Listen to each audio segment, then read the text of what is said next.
Hello दोस्तों, कैसे हैं आप सभी। उम्मीद करता हूँ आप सभी बहुत ही अच्छे होंगे। तो आज का ये वीडियो क्लास 12th स्टूडेंटों के लिए बहुत ही खास होने वाला है, क्योंकि आज के इस वीडियो में हम एक मॉडल पेपर सॉल्व कराएंगे केमिस्ट्री का, जो बोर्ड एग्जाम 2024 के लिए होगा और बहुत ही इंपॉर्टेंट है। तो उसको हम सॉल्व करेंगे। देखिए, हालांकि केमिस्ट्री का जितना लगभग मैं सभी टॉपिक करा दिया हूँ, सभी इंपॉर्टेंट टॉपिक करा दिया है, सभी इंपॉर्टेंट जो वन शॉट वीडियो है चैप्टर वाइज हमने प्रोवाइड करा दिया। जितने भी इंपॉर्टेंट न्यूमेरिकल थे वो भी हमने आपको करा दिया है वन शॉट के माध्यम से।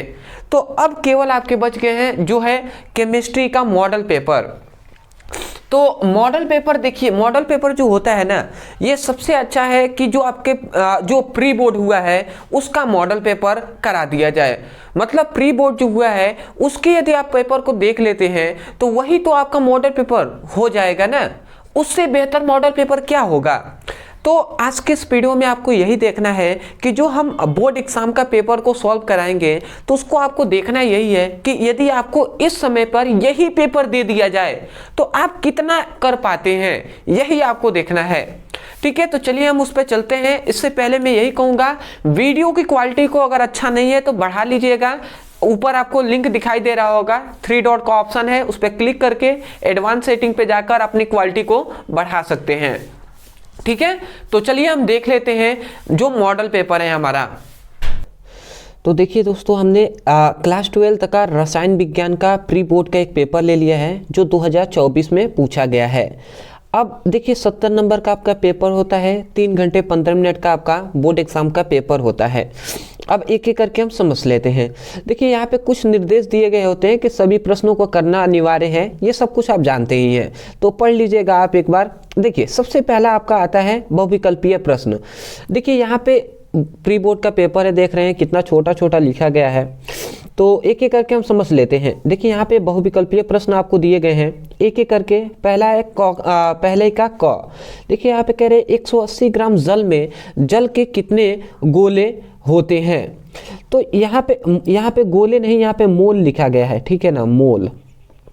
मतलब यहाँ पे कह रहा है कि 180 ग्राम जल में जल के कितने मोल होंगे। ठीक है, तो यहाँ पे 1 मोल 18 मोल, 10 मोल या 100 मोल। तो याद रखेंगे। देखिए ये सब कुछ हमने कराया हुआ है। मैं ऑब्जेक्टिव क्वेश्चन खास कर कहूँगा कि ऑब्जेक्टिव क्वेश्चन हमने 50 आपको बताया है। 50 ऑब्जेक्टिव क्वेश्चन मैं यहाँ पे लिख दे रहा हूँ, 50 ऑब्जेक्टिव क्वेश्चन हमने आपको करा दिया है। यदि आपने नहीं देखा है, मैं उनसे कहना चाहूँगा कि खासकर व्हाट्सएप ग्रुप, डिस्क्रिप्शन बॉक्स में लिंक है व्हाट्सएप ग्रुप का, तो आप उसको ज्वाइन जरूर कर लीजिएगा। ठीक है, व्हाट्सएप ग्रुप को आप ज्वाइन कर लेंगे तो वहाँ पे आपको सभी ये ऑब्जेक्टिव क्वेश्चन है ये सब आपको मिल जाएंगे। समझ रहे हैं ना। तो आप जाकर ज्वाइन कर लेंगे, ये सब कुछ आपको वहीं पे मिलेंगे।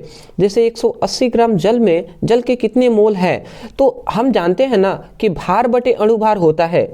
तो भार है 180 ग्राम और उसके बाद जल का अणुभार भी 180 ग्राम होता 18 होता है। अणुभार 18 होता है, तो 18 में 180 का भाग देंगे तो 10 मोल आ जाएगा। ये न्यूमेरिकल में हमने कराया हुआ है। ठीक है, इस पर हम ज़्यादा विस्तार में डिस्कस नहीं करेंगे। ख आता है तो ये आपका सी ऑप्शन सही हो जाएगा। अब मैं किसी का बताने वाला नहीं हूँ, ये सब स्टूडेंट मारे हुए हैं। ठीक है, ये टिक मारे हुए हैं स्टूडेंट लोग, तो इस पर ज़्यादा भरोसा नहीं करना है, अपने अनुसार आपको देखना है। कह रहा है कि किसी भी इलेक्ट्रोडों का इलेक्ट्रोड विभव निर्भर करता है धातु की प्रकृति पर, विलयन के ताप पर, विलयन की मोलरता पर, या इन सभी पर। तो मुझे तो लगता है इन सभी पर, तो मैं बता दे रहा हूँ इन सभी पर। ये आपका ऑप्शन डी सही हो जाएगा। ग कह रहा है कि किसी आयन का जलीय विलयन रंगीन होता है, Fe3+, Mn2+, या Ti3+, या Sc3+। अब ये आपका कौन सा ऑप्शन सही होगा। ये हमने 50 ऑब्जेक्टिव क्वेश्चन है वो हमने कराया है, तो उसको आप जरूर तैयार कर लेंगे, उसमें आपको सब कुछ ये मिल जाएंगे। सी कह रहा है कि क्रोमियम जो है Cr का होल ट्वाइस, उसके बाद F4 माइनस में Cr परमाणु का ऑक्सीकरण अवस्था है या ऑक्सीकरण संख्या। देखिए ऑक्सीकरण संख्या निकालना हमने सिखाया हुआ है। देखिए यहाँ पे थर्ड कह रहा है, बट थर्ड ही तो होगा, बट आपको कैसे ऑक्सीकरण संख्या निकाला जाता है ये आप सीख लीजिएगा। ऑक्सीकरण संख्या निकालना सीखें ब्रदर सर, इतना लिख के सर्च करेंगे, वीडियो आपको मिल जाएंगे यूट्यूब पर ही। अगला आता है एमिनो अम्ल का निर्माण की इकाई है। अब एमिनो जो अम्ल है इसके निर्माण की इकाई है, प्रोटीन पर लिखा गया है, बट क्या सही होगा ये आप हमें बता सकते हैं कमेंट सेक्शन में। आता है आपका CH3 का होल 3 N है, प्राथमिक एमीन है, द्वितीयक एमीन, तृतीयक एमीन या इनमें से कोई नहीं। तो ये आपको बताना है ये कौन सा एमीन है, ठीक है। अब देखिए ये तो ऑब्जेक्टिव क्वेश्चन है, ऑब्जेक्टिव क्वेश्चन बहुत सारे रिवीजन करना होगा, तैयार करना होगा, तब आप 5 मिल पाएगा। इसका चांसेस बहुत ही कम होता है, बहुत ही कम स्टूडेंट है जो ऑब्जेक्टिव क्वेश्चन 5 में 5 सही कर पाते हैं, बट ठीक है कोशिश करना चाहिए। तो 6 ऑब्जेक्टिव क्वेश्चन हमने देख लिया। अब देखिए यहाँ से हमारा इंपॉर्टेंट स्टार्ट होता है दूसरा का क है कि अनादर्श विलियन राउल्ट्स के नियम का पालन क्यों नहीं करता है। जो अनादर्श विलियन होता है वो राउल्ट्स के नियम का पालन क्यों नहीं करता है, ये आपको बताना है। तो राउल्ट्स के नियम हमने जानना है ना कि कोई द्रव विलियन है तो द्रव विलियन में उपस्थित किसी घटक का आंशिक वाष्प दाब जो होता है Pa, ठीक है, वो उसके मोल प्रभाज XA के ही समानुपाती होता है, ये बात हम जानते हैं। तो उसी प्रकार बात क्या है कि अनादर्श जो विलियन होता है ना वो नियम का पालन ही नहीं करता। जैसे मैं यहाँ पर लिखा हुआ हूँ, देखिए आप थोड़ा सा समझने का प्रयास कीजिएगा, मैं थोड़ा सा ऊपर ही दिखा दे रहा हूँ। देखिए आपको दिखाई दे रहा है, कह रहा है हमने क्या लिखा है, अनादर्श विलियन राउल्ट्स के नियम का पालन नहीं करता है क्योंकि द्रव विलियन में उपस्थित किसी घटक का आंशिक वाष्प दाब उस घटक के मोल प्रभाज के समानुपाती नहीं होता है। राउल्ट्स के नियम में क्या होता है, जो राउल्ट्स का नियम है ना वो किसी घटक का जो आंशिक वाष्प दाब लिखा गया, आंशिक वाष्प दाब जो Pa है वो मोल प्रभाज के समानुपाती होता है, परंतु अनादर्श जो विलियन है ना वो समानुपाती नहीं होता है, इसीलिए राउल्ट्स के नियम का पालन नहीं करता। तो यही बात आप लिखेंगे कि अनादर्श विलियन राउल्ट्स के नियम का पालन नहीं करता है क्योंकि द्रव विलियन में उपस्थित किसी घटक का आंशिक वाष्प दाब उस घटक के मोल प्रभाज के समानुपाती नहीं होता है। समझ रहे हैं, स्क्रीनशॉट आप ले सकते हैं। दूसरा देखिए, दूसरा हमारा क्वेश्चन है कि सिल्वर नाइट्रेट के एक कॉपर के छड़ डालने पर घोल नीला क्यों हो जाता है। मतलब सिल्वर नाइट्रेट के कॉपर के छड़ डालने पर घोल नीला क्यों हो जाता है। तो देखिए इसको समझने का हम प्रयास आपको कराते हैं। देखिए यहाँ पे हमसे क्या कहा है इसको मैं इस पर बताता हूँ। देखिए जो यहाँ पे कह रहा है सिल्वर नाइट्रेट क्या होता है, AgNO3 है। तो सिल्वर नाइट्रेट जो है ना, सिल्वर नाइट्रेट को कह रहा है कि कॉपर के छड़ डालने पर, सिल्वर नाइट्रेट का एक विलियन है, इसमें कॉपर के छड़ को हम डालेंगे तो क्या हमें बनता है, यहाँ पे कॉपर CuNO3 का होल ट्वाइस बनता है और प्लस 2Ag, मतलब यहाँ से 2Ag बाहर निकल जाता है क्योंकि यहाँ पे 2 से हम गुणा कर देंगे, सिल्वर नाइट्रेट के 2 अणु हम लेते हैं। देखिए यहाँ पे हम देखते हैं तो सिल्वर नाइट्रेट कॉपर से क्रिया करके कॉपर नाइट्रेट बनाता है और 2Ag बाहर निकल जाता है। अगर हम देखें इसको मुख्यतः हम देखें तो Cu पर यहाँ पे 2+ आएगा और देखिए जब भी कॉपर पे 2+ आता है ना तो वो जो विलियन होता है वो नीला बनता है, नीला हो जाता है। तो इसीलिए सिल्वर नाइट्रेट में हम कॉपर के छड़ को डाल रहे हैं तो जो घोल है, जो विलियन है वो नीला हो जाता है। तो ये आप केवल रिएक्शन लिख देंगे तो भी काम आपका चल जाएगा, हो जाएगा, आपका मिल जाएगा नंबर। अगला आता है हमारा प्रश्न कि पौधों में कार्बोहाइड्रेट की उपयोगिता बताइए। अब यहाँ पे कह रहा है कि कार्बोहाइड्रेट की उपयोगिता बताना है कि कार्बोहाइड्रेट का क्या उपयोग है, क्या कार्य है पौधों में। देखिए यहाँ पे हमने लिखा हुआ है, एक एक करके हम समझ लेते हैं। हमने लिखा है कि पौधों में कार्बोहाइड्रेट की उपयोगिता। पहला उपयोग है कि पौधों की कोशिका भित्ति में सेलुलोज की बनी होती है। जो पौधों की कोशिका जो भित्ति होती है ना वो सेलुलोज की ही बनी होती है।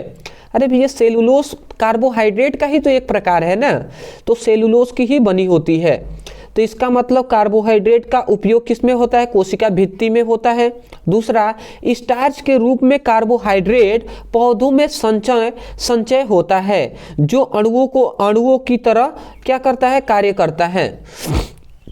मतलब स्टार्च के रूप में जो कार्बोहाइड्रेट है ना वो पौधों में क्या करता है, संचय होता है, मतलब उसमें स्थित रहता है, उपस्थित रहता है। ठीक है, कार्बोहाइड्रेट के रूप में क्या होता है, जो स्टार्च होता है वो क्या होता है, उसमें उपस्थित होता है पौधों में, जो अणुओं की तरह ही कार्य करता है। तो आप स्क्रीनशॉट ले लीजिए, ये आपका तीसरा जो है कार्बोहाइड्रेट का, ठीक है, पौधों में कार्बोहाइड्रेट की उपयोगिता, ये आपका आंसर ये हो जाएगा आपका। ठीक है, स्क्रीनशॉट आप ले लीजिए। ठीक है, ये हमने देख लिया। आगे हम बढ़ते हैं और क्वेश्चन को हम देख लेते हैं। अगला हमारा घड़ी का प्रश्न है कि लंबे समय तक एनिलीन को वायु में रखने पर रंगीन क्यों हो जाता है। इसको हम समझते हैं।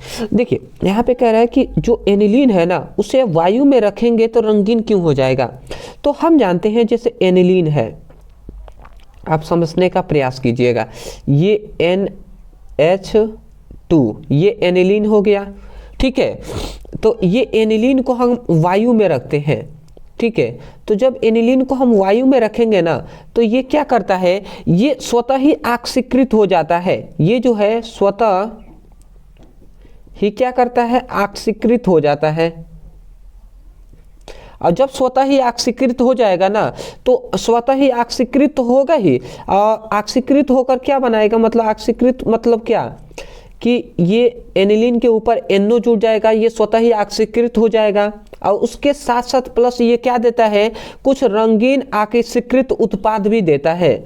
ठीक है, रंगीन उत्पाद भी देता है। बात समझ में आया आपको।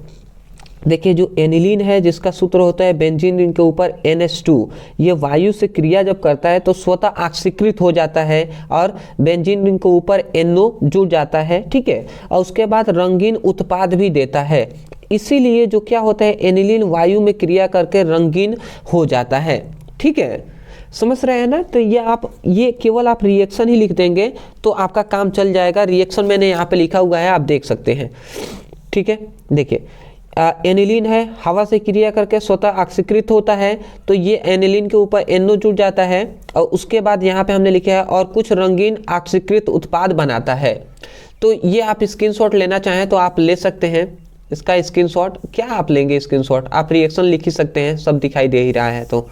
ठीक है, अगला आता है तीसरा का।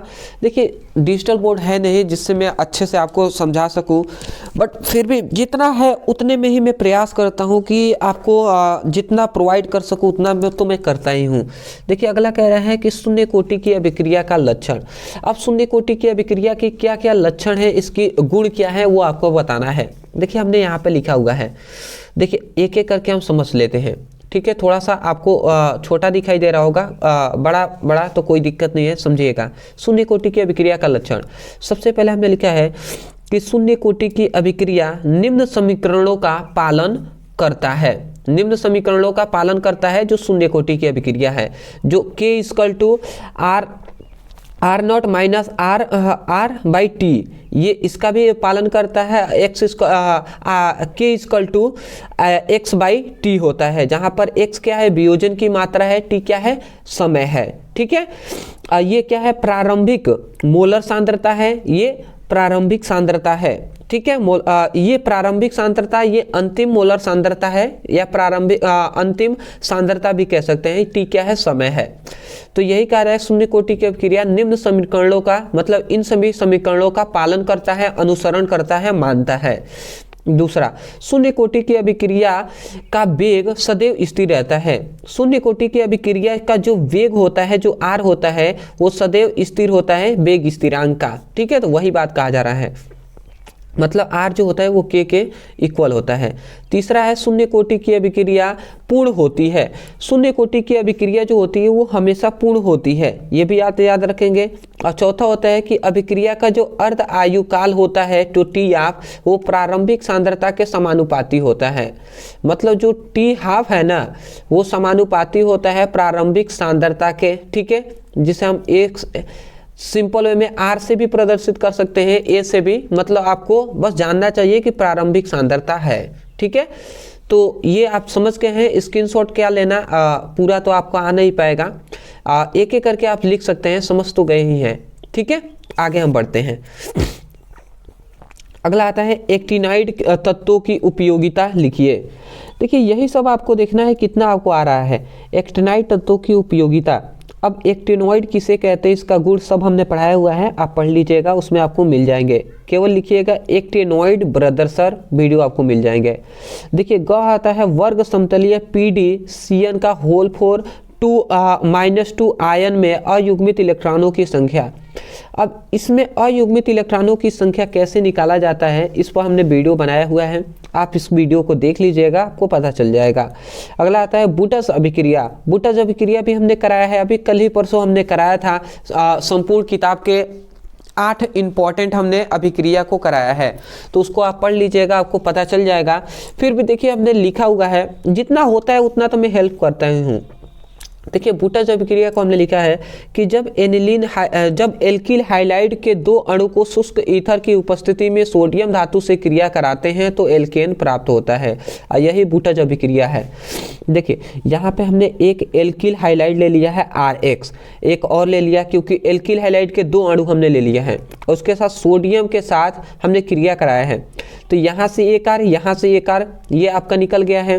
और उसके बाद ये सोडियम 2 है, तो सोडियम और ये 2 आपके यहाँ पे ऐड हो गए हैं, तो NaX बना दिए हैं। इसी पर हमने एग्जाम्पल लिया है CH3Cl + CH3Cl, और ये सोडियम से क्रिया करेंगे हैं तो यहाँ से Cl निकलता है, यहाँ से Cl, तो CH3 ये आपके ऐड हो गए। और देखिए 2 सोडियम है और 2 यहाँ पे क्लोरीन बनकर NaCl बाहर निकल गए हैं। और यही जो CH3 यही तो एल्केन है ना, समझ रहे हैं। तो ये आपका कंफर्म हो गया। सब कुछ हमने डिस्कस किया हुआ है, इसलिए ज़्यादा हम डिस्कस नहीं करेंगे, स्क्रीनशॉट आप ले सकते हैं। आगे बढ़ते हैं। अगला आता है देखिए चौथा का क, राउल्ट्स का नियम लिखिए, इसकी सीमाएं। अब राउल्ट्स का नियम क्या होता है, इसकी सीमाएं आप लिख सकते हैं। राउल्ट्स का नियम ब्रदर सर, इतना लिख के सर्च कीजिएगा, वीडियो मिल जाएगा। ख आता है अभिक्रिया की आणविकता और कोटि में अंतर, तो आप लिखिएगा आणविकता और कोटि में अंतर ब्रदर सर, वीडियो आपको मिल जाएंगे। अब देखिए यहाँ पे कह रहा है उपसंयोजक यौगिकों का UPSC नामांकन, ये सब कुछ दिया गया है, हमने इस पर वीडियो बनाया है। यूट्यूब पे लिखिएगा उपसंयोजक यौगिकों का IUPAC नाम ब्रदर सर, केवल आपको कोई भी टॉपिक लिखकर अब ब्रदर सर इतना लिखकर सर्च करेंगे ना, वीडियो आपको मिल जाएंगे। अगला हमारा जो घड़ी का क्वेश्चन आता है कि यहाँ पे कह रहा है कि किण्वन किसे कहते हैं, इस क्रिया के लिए अनुकूल परिस्थितियाँ क्या हैं। अब किण्वन किसे कहते हैं, इसकी क्रिया के लिए अनुकूल परिस्थितियाँ क्या हैं, ये आपको बताना है। ठीक है, तो किण्वन पर वीडियो हमने नहीं बनाया हालांकि, बट आप चाहें तो अदर टीचर हैं उनसे पढ़ भी सकते हैं, कोई दिक्कत नहीं है। ठीक है, समय ना होने के कारण हमने इस पर वीडियो नहीं बनाया, छोटा टॉपिक है, ज़्यादा कुछ हार्ड नहीं है, आप पढ़ना चाहें तो पढ़ सकते हैं। ठीक है, अगला देखिए हमारा 5वां का आता है कि एक प्रथम कोटि की अभिक्रिया 10 मिनट में 20 पूर्ण हो जाती है, 20% पूर्ण हो जाती है। ठीक है, अभिक्रिया के 75% पूर्ण होने में कितना समय लगेगा, इस पर तो हमने अभिक्रिया कराया है ना, जो न्यूमेरिकल, तो इम्पोर्टेंट न्यूमेरिकल का हमने लगभग 5 से 7 वीडियो बनाया हुआ है, आप पढ़िए तो सही, पढ़ेंगे तो इसमें हमने इस टाइप के सब न्यूमेरिकल को कराया है। तो डिस्क्रिप्शन बॉक्स में न्यूमेरिकल का भी, केमिस्ट्री न्यूमेरिकल का भी लिंक हम दे देंगे, तो उससे आप क्लिक करके पढ़ाई कर सकते हैं। अगला आता है विद्युत रासायनिक श्रेणी और इसकी विशेषताओं का वर्णन करना है। आप यूट्यूब पे लिखिए विद्युत रासायनिक श्रेणी ब्रदर सर, वीडियो आपको मिल जाएंगे। अगला आता है देखिए एमिनो अम्ल किसे कहते हैं, एमिनो अम्ल के उभयधर्मीय प्रकृति की व्याख्या। अब एमिनो अम्ल ब्रदर सर लिख के सर्च तो कीजिए, वीडियो आपको मिलेगा, आप पढ़ाई करेंगे तभी तो आप लाएंगे ना, लिख पाएंगे। सब कुछ कराया हुआ है, पढ़ने की ज़रूरत है आपको। देखिए निम्न पर टिप्पणी लिखिए, रोजेमुंड अपचयन और इटाइड अभिक्रिया। अब रोजेमुंड अपचयन किसे कहते हैं, इटाइड अभिक्रिया क्या होता है, ये सब कुछ आपको अभिक्रिया कराया गया है, तो आप इसकी पढ़ाई कर सकते हैं। ठीक है, 4 नंबर वाले हैं। अगला देखिए 6ठा हमारा प्रश्न है, आपको दिखाई दे रहा है, प्रयोगशालाओं में शुद्ध एथिल ब्रोमाइड बनाने की विधि का सचित्र वर्णन कीजिए और इसके क्या क्रिया होती है। सोडियम मेथॉक्साइड से क्रिया करेगा तो क्या होगा, एल्कोहलिक KOH से क्रिया करेगा तो क्या होगा। तो प्रयोगशालाओं में पहले एथिल ब्रोमाइड बनाने की विधि, तो आप लिखिए एथिल ब्रोमाइड बनाने की विधि ब्रदर सर, सर्च कीजिए, वीडियो आपको मिल जाएंगे। या तो आप ये कीजिए 5 नंबर मिलेंगे, या तो बर्नर सिद्धांत, यही सबसे अच्छा रहेगा आपके लिए।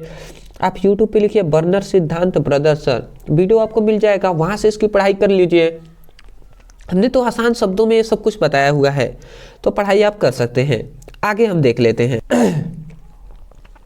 छठा का ख हमारा प्रश्न है, यदि जल का प्राशरण दाब 27 डिग्री सेल्सियस पर 0.75 वायुमंडल हो तो 2.5 लीटर जल में घुले CaCl2 जहां I = 2.47 की मात्रा का परिकलन कीजिए। ये तो प्राशरण दाब पर, इस पर तो हमने वीडियो बनाया था न्यूमेरिकल में।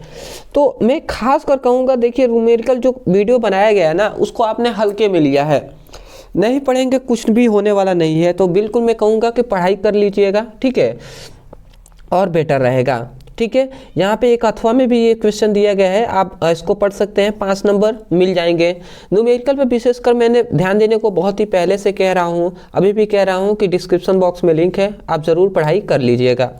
अगला देखिए हमारा सातवां का क हमारा प्रश्न है, मोनोहाइड्रिक एल्कोहल बनाने की विधि, 2 सामान्य विधियों का वर्णन कीजिए और एथिल एल्कोहल के विचरण चूर्ण की अभिक्रियाओं का रासायनिक समीकरण दीजिए। देखिए मोनोहाइड्रिक एल्कोहल बनाने की विधि क्या होता है ये आपको बताना है, एथिल एल्कोहल बनाने की भी विधि आपको बताना है और रासायनिक समीकरण भी देना है। देखिए जब एल्कोहल एक टॉपिक पढ़ाया था, उसका वर्गीकरण में हमने मोनोहाइड्रिक एल्कोहल के बारे में बताया है। तो आप लिखिएगा एल्कोहलों का वर्गीकरण ब्रदर सर, वीडियो आपको मिल जाएगा, उसमें हमने ये बताया है।